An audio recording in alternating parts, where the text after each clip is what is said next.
Sure, I can, Chef. I've always believed that every job, no matter how small, is crucial to the overall success of an operation. Victor scrutinized her, trying to gauge if she was mocking him, but Grace's face remained earnest and open. Right, he replied after a moment. Well, you can start immediately. Thomas will show you where to change and get you set up with a uniform. Don't expect any special treatment because of your age. In my kitchen, everyone pulls their weight or they're out. Understood perfectly, Chef, Grace replied, her voice steady. Thank you for the opportunity. As Victor walked away, barking orders at the arriving staff, Grace allowed herself a small smile. She sensed that her presence would bring unexpected changes to the kitchen dynamics. Over the next few hours, as the kitchen buzzed with activity, Grace settled into her role. She worked efficiently, her movements practiced and assured. Despite her age, she had always appreciated the meditative quality of household tasks and approached dishwashing with the same mindful attention she applied to everything in her life. While she worked, Grace observed the kitchen dynamics. She noted how Victor moved from station to station, his critical gaze missing nothing. His talent was undeniable. He could taste a sauce and immediately discern what it needed, and he could spot any imperfection in a dish with a mere glance. However, his communication methods left much to be desired. "Are you trying to poison our customers?" Victor's voice rang out, causing Grace to look up. He was glaring at a young cook holding a pan of what looked like perfectly seared fish. The cook was visibly trembling. No, Chef, I thought," Victor interrupted. "I don't pay you to think. I pay you to follow my instructions to the letter. This is overcooked. Start again. If you can't get it right this time, you might as well pack your knives and leave." Grace felt a pang of sympathy for the young cook, recalling her own early days in the culinary world. Kitchens had always been high-pressure environments, but this level of fear and intimidation felt counterproductive. As the day wore on, Grace found her rhythm. The constant flow of dishes kept her busy, yet she remained keenly aware of the kitchen atmosphere. She noticed how the staff flinched when Victor approached, speaking in hushed tones when he was out of earshot. It was clear they respected his skill, but feared his temper. During a rare lull in the afternoon, while drying delicate wine glasses, Grace sensed someone beside her. She looked up to find Sarah, the waitress she had noticed earlier. "You're doing great," Sarah said softly, reaching for a stack of plates. "I'm Sarah, by the way. Welcome to La Perfection." Grace returned the smile. "Thank you, Sarah. I'm Grace. It's certainly an interesting place to work." Sarah glanced around nervously before leaning in closer. "I hope this doesn't sound patronizing, but are you sure you're up for this? Chef Victor can be pretty harsh, especially on new staff, and the pace here is intense." Grace gently patted Sarah's hand. "I appreciate your concern, dear, but don't you worry about me. I've weathered my fair share of storms in life. This is just another one." Sarah regarded her curiously, sensing there was more to this unassuming dishwasher than met the eye. But before she could ask more, Victor's voice boomed across the kitchen. "If you two are done with your little coffee break, perhaps you could get back to work. We have a full house tonight, in case you've forgotten," Victor barked. Sarah jumped, quickly gathering the plates she needed and hurried back to the dining room. Grace, however, simply nodded at Victor and returned to her task, her movements calm and steady. As she worked, Grace reflected on the stark contrast between the exquisite food being prepared and the toxic atmosphere in which it was created. She wondered what her son, Marcus, would think if he could witness this firsthand. The restaurant had been his father's dream, and as CEO, he was determined to honor that legacy. But Grace understood that true legacy wasn't solely about the food or accolades. It was about the people, the culture, and the values passed down through generations. She sighed softly as she placed another stack of gleaming plates on the shelf. It was clear that much work lay ahead, not only in the dishwashing department but in the overall environment. Yet Grace was nothing if not patient. She believed that the most profound changes often began in the most unexpected places. As dinner service approached and the kitchen's energy escalated, Grace braced herself. She had a feeling tonight would test not only her ability to keep pace with the demands of the job, but also her determination to see this mission through, regardless of the challenges ahead. Armed with nothing more than a sponge, a kind heart, and unwavering resolve, she was ready to face whatever came her way.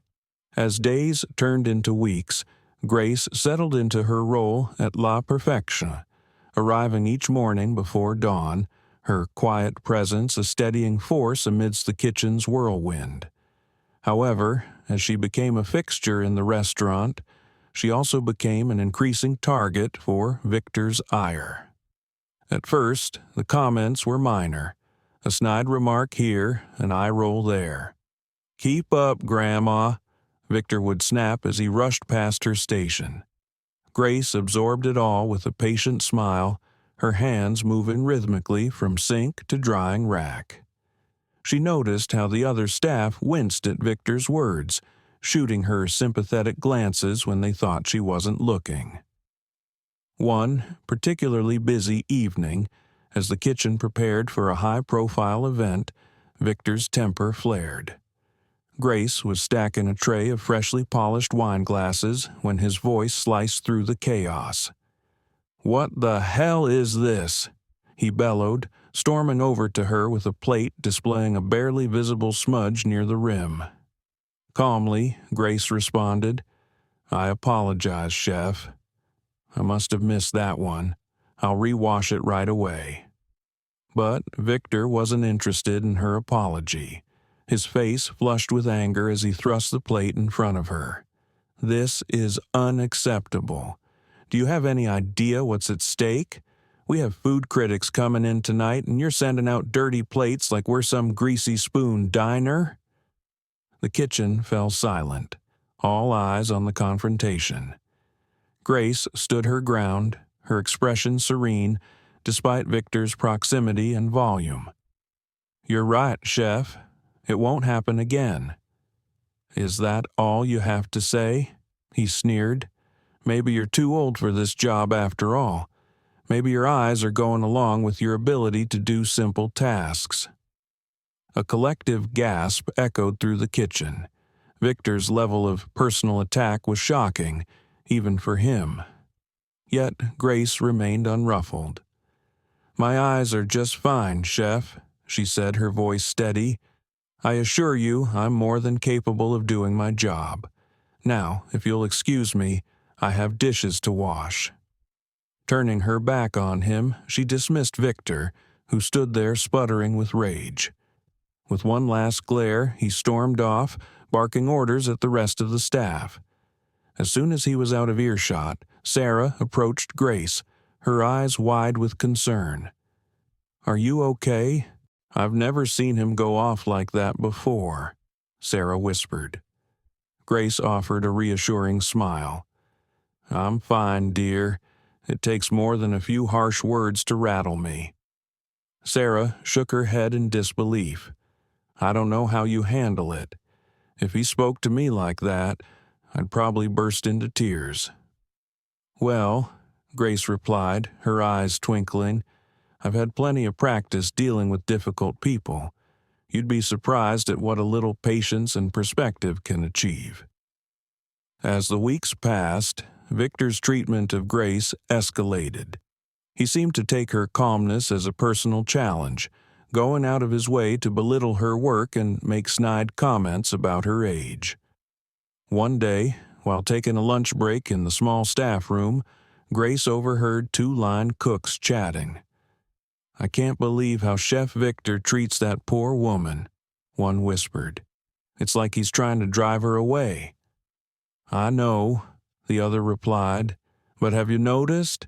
She never loses her cool. It's like water off a duck's back." Grace smiled to herself as she ate her sandwich, aware that every insult and jab was being carefully noted.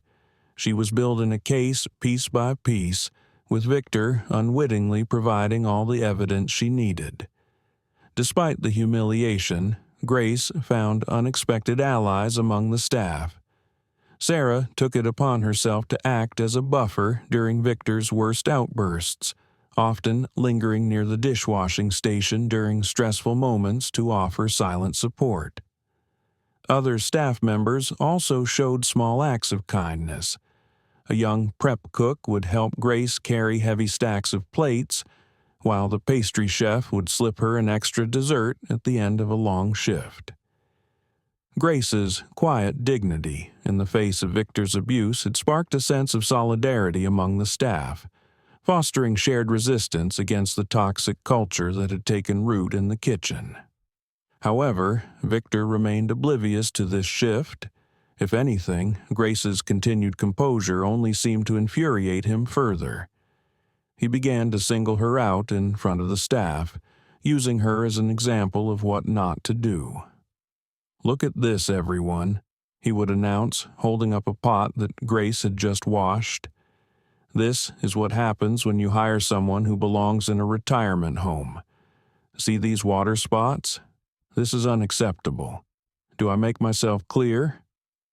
The staff nodded silently, their eyes downcast, but Grace could sense the growing resentment among them.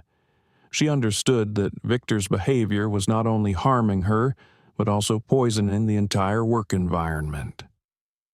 One evening, as Grace was finishing her shift, Sarah approached her, wringing her hands nervously. "Grace," she said in a low voice, "I think you should know some of us have been talking. We're considering going to management, or even the owner.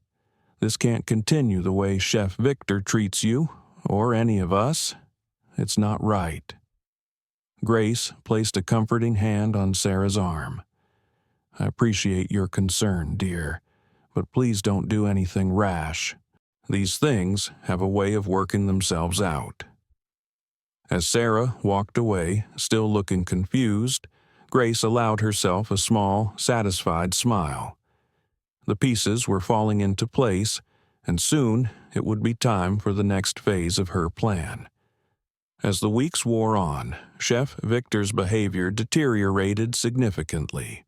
His ego, already inflated, swelled further with each glowing review and prestigious award.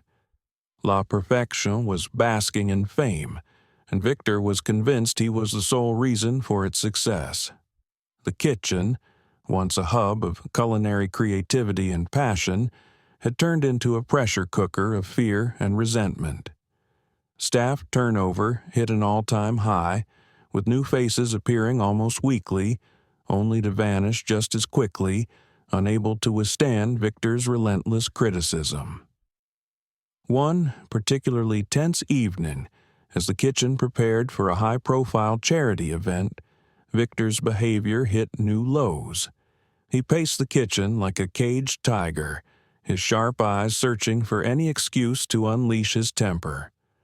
"You call that Julian?" he bellowed at a young prep cook, snatching the knife from her hands. "These look like they were cut by a blind monkey.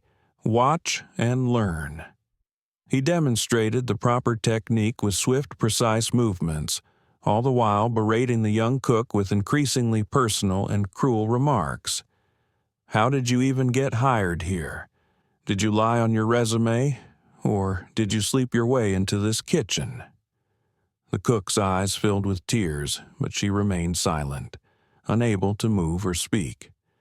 The rest of the staff kept their heads down, pretending to focus on their tasks, but Grace could sense the tension in their shoulders and the slight trembling of their hands. As Victor moved on to his next target, Grace caught Sarah's eye across the kitchen. The waitress looked pale, her usual cheer replaced by distress. Grace offered her a reassuring nod, but the toll of the environment was evident. Later that night, during the event, Grace overheard a conversation between two experienced line cooks. "I can't take much more of this," one whispered, his voice strained. "I've worked in tough kitchens before, but this is something else." The other cook nodded grimly. "I know what you mean. I've been searching for other jobs, but it's tough. Everyone knows that working under Chef Victor looks good on a resume, but at what cost?" Grace's heart ached as she listened. She had seen talented, passionate young chefs reduced to nervous wrecks, their love for cooking crushed under the weight of Victor's tyranny. It was a tragedy not only for those individuals but for the culinary world as a whole. As time went on, Victor's attacks on Grace grew more frequent and personal. It seemed her calm demeanor only infuriated him more. One day, as Grace polished a set of expensive crystal glasses, Victor approached her workstation, a sneer on his face. Well, he said, his voice dripping with sarcasm. "If it isn't our resident fossil. Tell me, Grandma, were these the kind of glasses you used back in the Stone Age?" Grace looked up at him, her expression serene. "Actually, Chef," she replied calmly, "in my experience, fine crystal like this has been around for centuries. It's a testament to the enduring nature of quality craftsmanship." Daniel's face darkened at her response. He snatched one of the glasses from her hands, holding it up to the light. "Quality craftsmanship? Let's see about that." Victor approached Grace, looking sheepish. "Mrs. Williams, Grace, I don't even know where to begin. The way I treated you, the things I said." Grace raised a hand to stop him. "Daniel, let me tell you something my late husband used to say. In the kitchen, as in life, we all make mistakes. The true test of a chef isn't in never burning the sauce, it's in how you recover from it. You've burned more than sauce, but now the question is, how will you recover?" Victor nodded slowly, understanding dawning in his eyes. "I'll do whatever it takes," he said softly. "I've lost sight of why I became a chef, the joy of creating, nurturing talent, and bringing happiness through food. I want to find that again." Grace smiled, a twinkle in her eye. "Well, young man, it sounds like you're on the right path. Just remember, a little humility makes for a much better seasoning than too much ego." As Victor walked away, visibly reflecting on her words, Marcus joined her, his face filled with admiration and amusement. "You know, Mom," he said, shaking his head, "when we came up with this plan, I never imagined it would unfold quite like this. You never cease to amaze me." Grace chuckled, patting his cheek affectionately. "Life has a way of surprising us, doesn't it? Now, don't think this means I'm retiring to a rocking chair. I expect to be consulted on all major decisions. After all, I've got quite the unique perspective on this place now." Marcus laughed, the sound echoing through the kitchen. For the first time in too long, genuine joy filled the air of La Perfection. It was the first step on a new journey, one that promised to be challenging but rewarding. As the night wound down and the last of the staff filed out, Grace took one final look around the kitchen. She could almost see the ghosts of the past, the fear, the anger, the crushed spirits, fading away, replaced by a hopeful new beginning. There was still much work to be done, many wounds to heal, but the ingredients for success were all there. With a satisfied nod, Grace hung up her apron for the last time. Her undercover mission was complete, but her work was far from over. La Perfection was about to enter a new era, and she had a feeling it would be the restaurant's finest hour yet. Have you ever experienced toxic behavior in a high-pressure work environment like La Perfection's kitchen? Do you think the culinary industry is particularly prone to excusing such conduct? Share your thoughts or experiences in the comments below.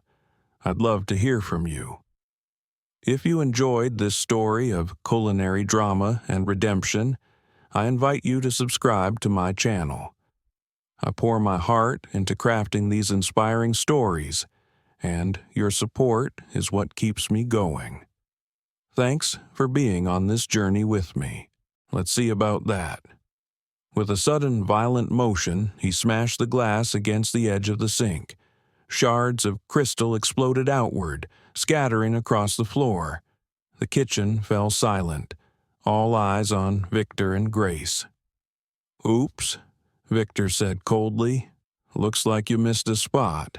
Better clean that up."